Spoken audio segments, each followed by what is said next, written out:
siège social de la Banque de Montréal, doté d'une architecture néerlandaise. Plusieurs succursales de cette institution canadienne sont répandues à travers l'Amérique du Nord. Le siège social est bien évidemment situé à Montréal, ici même.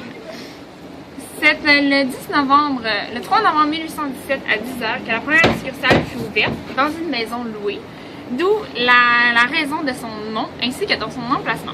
Peu de gens à l'époque auraient pu prédire la longévité de cette institution canadienne et du fait qu'elle serait reconnue et respectée dans le monde entier. En 1817, le Bas-Canada et le Haut-Canada, qui sont aujourd'hui le Québec et l'Ontario, étaient des colonies britanniques. Ils ne possédaient pas de monnaie et étaient souvent à court d'espèces. Après plus d'un quart de siècle de gestation, une banque naît sur le territoire du Bas-Canada. Quelques bureaux sont également aménagés sur le territoire du Haut-Canada.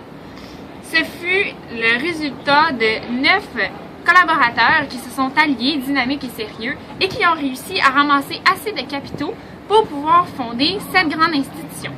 Dès ses débuts, la Banque de Montréal a un rôle central dans la vie et le développement du Canada et fait en sorte que les échanges à l'étranger ainsi qu'au pays s'améliorent. Elle devient donc une place où on peut acheter des espèces en monnaie étrangère. L'expansion de cette nouvelle institution financière ne se limite cependant pas seulement au Canada. En 1859, la banque ouvre une succursale dans le quartier financier de Manhattan. Elle ouvre également une autre succursale en 1861 dans le quartier de Chicago.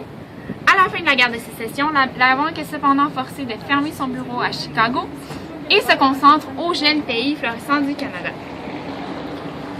Même encore aujourd'hui, cette banque joue un rôle central dans la vie économique des provinces canadiennes. Elle a participé à de nombreux projets qui ont stimulé la croissance du Canada, dont le télégraphe, les premiers canaux, ainsi que de nombreux projets hydroélectriques. Elle a fait naître la monnaie canadienne et a créé de nombreux emplois.